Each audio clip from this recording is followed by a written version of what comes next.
बड़ी सुंदर घटना है। उड़ीसा प्रांत की घटना है। एक वृद्ध ब्राह्मण था।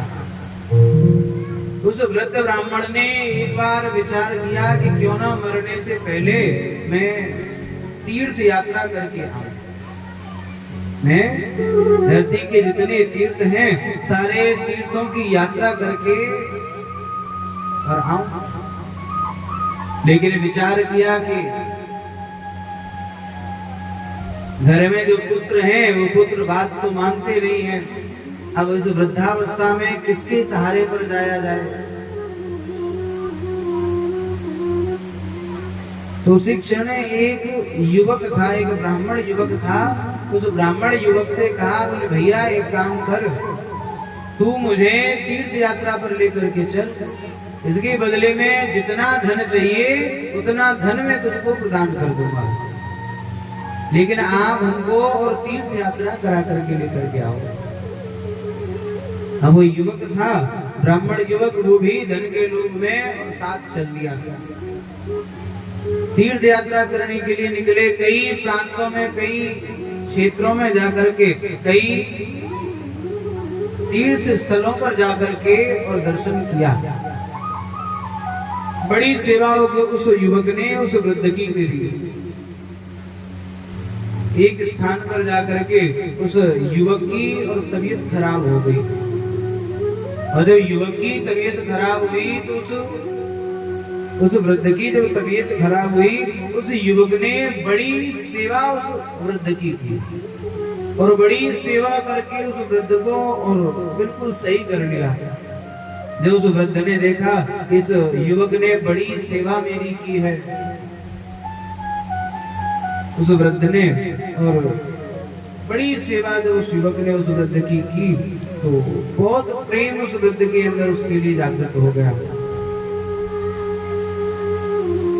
जब सही हो गया, स्वस्थ होकर के वृंदावन धाम में चल करके आए। वृंदावन धाम में जब आए तो उस समय वृंदावन धाम में श्री गोपाल जी महाराज निवास किया करते थे। जिस प्रकार आज वृंदावन धाम में साक्षात श्री बिहारी जी महाराज का निवास है, श्री बिहारी जी महाराज राज करते हैं, इसी प्रकार उस समय वृंदावन धाम में श्री गोपाल जी महाराज का राज्य हुआ करता था। समय समय पर वृंदावन धाम में और राज्य जो है वो परिवर्तित होता रहता है। एक समय में जो आज जयपुर की भूमि में श्री गोविंद देव जी महाराज हैं, पूर्व काल में श्री गोविंद देव जी महाराज भी वृंदावन धाम के राजा हुआ करते थे। लेकिन जब से श्री गोविंद देव जी महाराज वृंदावन धाम को छोड़ करके या जयपुर की भूमि में आकर के निवास करने लगे, उसके बाद में श्री बिहारी जी महाराज का प्राकट्य हुआ है। इसी प्रकार पहले श्री गोपाल जी महाराज का निवास वृंदावन धाम में था। तो जब गोपाल जी महाराज का दर्शन करने के लिए वो युवक और वो वृद्ध जो है, वो जब गोपाल जी महाराज का दर्शन करने के लिए गए तो वृंदावन धाम में और गोपाल जी महाराज के सामने ही उस वृद्ध ने उस युवक को ये वचन दिया कि मैं आपकी सेवा से बड़ा प्रसन्न हुआ हूँ, इसीलिए मेरी एक कन्या है, मैं उस कन्या का विवाह आपके साथ में कर दूंगा। मैं उस कन्या का विवाह आपके साथ में उस कन्या का विवाह कर दूंगा। दर्शन करके वृंदावन धाम से और अपने उड़ीसा की भूमि पर अपने घर की तरफ लौट करके आए। और जब अपने घर लौट करके आए तो बहुत समय व्यतीत हो गया। वो युवक जो था, युवक इंतजार करता है कि शायद वो जो वृद्ध है वो अपने घर पे बात करेगा। अब वृद्ध जो है अपने पुत्रों के डर के कारण उसने अपने घर पर बात नहीं की। एक महीना व्यतीत हो गया। एक महीने के बाद में वो युवक जो है वो वृद्ध के घर ही आ गया। वृद्ध के घर आकर के और सबके सामने वही शर्त रखी कि आपके पिताश्री ने हमको वचन दिया था कि हमारी अपनी कन्या के साथ में और हमारा विवाह करवाएंगे। अब तो जितने भी पुत्र इत्यादि थे, बड़ा धनाढ्य था, धनाढ्य परिवार था। और ब्राह्मण पुत्र जो था वो बड़ा निर्धन ब्राह्मण था। अब तो सबने डांट फटकार प्रारंभ कर दी, डांटना प्रारंभ कर दिया। बोले आप हमारी बहन के साथ विवाह करना चाहते हो? पिताजी की ओर देखा, पिताजी ने भी झूठ बोल दिया। पुत्रों के डर के मारे उन्होंने भी झूठ बोल दिया, झूठ बोलता है, मैंने कोई वचन नहीं दिया। अब तो उस युवक ने पंचायत जोड़ी, उसने विचार किया, बोले विवाह की बात नहीं है, लेकिन इस वृद्ध ने और हमारे सामने और हमको वचन दिया, उसके बाद में ये झूठ बोलता है। अब तो हमारे मान सम्मान की बात है। पंचायत जोड़ी, पंचायत में फैसला रखा गया और जो युवक के जो इधर वृद्ध के जो बेटे थे उन्होंने उस पूरे पंचायत के सदस्य सबको खरीद लिया। उन्होंने कहा पहले ये बताओ, बोले तुम दोनों के बीच में कोई तीसरा व्यक्ति था क्या? तुम दोनों के बीच में जब तुम दोनों की बातें चल रही थी तो उस समय कोई किसके सामने वचन दिया था? कोई तीसरा व्यक्ति तुम दोनों के बीच में था? तो युवक जो था बड़ा सीधा सरल स्वभाव का था, उसने कहा, बोले गोपाल जी महाराज थे वृंदावन धाम में, गोपाल जी महाराज के सामने इन्होंने हमको वचन दिया था। अब तो सभी ने कहा, बोले अच्छा एक काम करो, अगर गोपाल जी महाराज ने यहाँ आकर के और आपकी गवाही दे दी, गोपाल जी महाराज ने अगर यहाँ आकर के कह दिया कि हाँ हमारे सामने वचन दिया था, तो हम मान लेंगे। अब युवक बड़ा सरल था,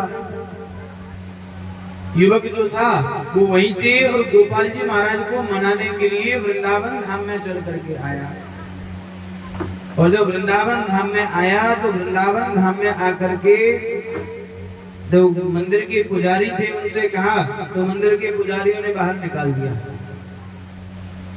सायंकाल हो गया, रात्रि में, और मंदिर की चौखट पर द्वार पर बैठा बैठा प्रार्थना करता रहता है। रात्रि का समय हुआ, सब लोग जब चले गए तो गोपाल जी महाराज को आवाज लगाना प्रारंभ कर दिया। गोपाल जी महाराज को आवाज लगाई, अरे गोपाल जी महाराज, वो जो वृद्ध था ना, जिस वृद्ध ने आपके सामने हमको वचन दिया था, अब वो वृद्ध जो है वो अपनी बात से फिर गया है। वो कहता है कि उसने हमको कोई वचन नहीं दिया, आप जरा चल के और हमारे थोड़े साक्षी बन जाइए। अब गोपाल जी महाराज भी प्रकट होकर के जवाब देने वाले थोड़े ही। बहुत समय हो गया बैठे बैठे, बोले महाराज आप जवाब क्यों नहीं देते? जो कई दिन व्यतीत हो गए तो स्वयं गोपाल जी महाराज ने अंदर से आवाज लगाई। गोपाल जी महाराज को दया आ गई, स्वयं गोपाल जी महाराज अंदर से बोल पड़े, बोले अरे भैया ये बताया कि मैं तो मूर्ति हूँ और मूर्ति कभी चल सकती है क्या? तो ब्राह्मण बालक था, बड़ी तीव्र बुद्धि थी। ब्राह्मण बालक ने कहा, बोले जब मूर्ति बोल सकती है तो मूर्ति चल भी सकती है। मूर्ति अगर बोल सकती है तो मूर्ति चल भी सकती है। श्री गोपाल जी महाराज को भाव बड़ा पसंद आया। गोपाल जी महाराज ने कहा, बोले ठीक है मैं तेरे साथ चलने के लिए तो तैयार हूँ, लेकिन ये बता कि हमको ले जाने के लिए, हमको खिलाने पिलाने के लिए तेरे पास कुछ है भी या नहीं? क्योंकि हम वृंदावन धाम के ठाकुर हैं और वृंदावन धाम के ठाकुर को भूख बड़ी लगती है। वृंदावन धाम के ठाकुर जी को बड़ी भूख लगती है। अब तो उस युवक ने दिन भर मेहनत करी और कुछ पैसे एकत्रित करके लेकर के आया। बोले गोपाल जी अब आप हमारे साथ में चलिए, कुछ खाने पीने की भोग की सामग्री खरीदी। गोपाल जी ने कहा, बोले ठीक है मैं चलने के लिए तैयार हूँ, लेकिन जिस स्थान पर तूने पीछे मुड़ करके मेरी ओर देख लिया, मैं उसी स्थान पर विराजमान हो जाऊंगा, पर उसके आगे तेरे साथ में नहीं जाऊंगा, उससे आगे फिर मैं तेरे साथ में नहीं जाऊंगा। उस युवक ने कहा, बोले ठीक है लेकिन मुझे पता कैसे चलेगा? भगवान ने कहा, बोले मेरी ये जो घुंघरू है ना, इन नूपुरों की आवाज तुझे सुनाई देती रहेगी, तो इसी से तू समझ जाना कि मैं तेरे पीछे पीछे आ रहा हूँ।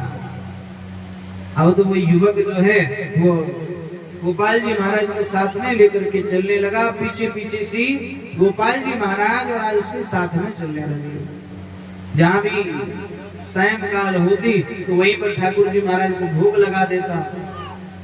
चलते चलते बहुत समय व्यतीत हो गया, गांव के बाहर पहुंच गया और जब गांव की सीमा में पहुंचा तो उसी क्षण गोपाल जी महाराज के जो नूपुरों की ध्वनि थी वो सुनाई देना बंद हो गई। और जब गोपाल जी महाराज के नूपुरों की ध्वनि सुनाई पड़ना बंद हो गई तो उसने विचार किया, बोले ध्वनि सुनाई नहीं पड़ रही, कहीं ऐसा तो नहीं है कि गोपाल जी महाराज आए ही न आगे। उसने उसी स्थान पर पीछे मुड़ करके देखा कि एक बार देख तो लूं कि भगवान आ भी रहे हैं कि नहीं। जैसे ही पीछे मुड़ करके देखा, गोपाल जी महाराज उसी स्थान पर पत्थर के बन गए, उसी स्थान पर मूर्ति के रूप में विराजमान हो गए।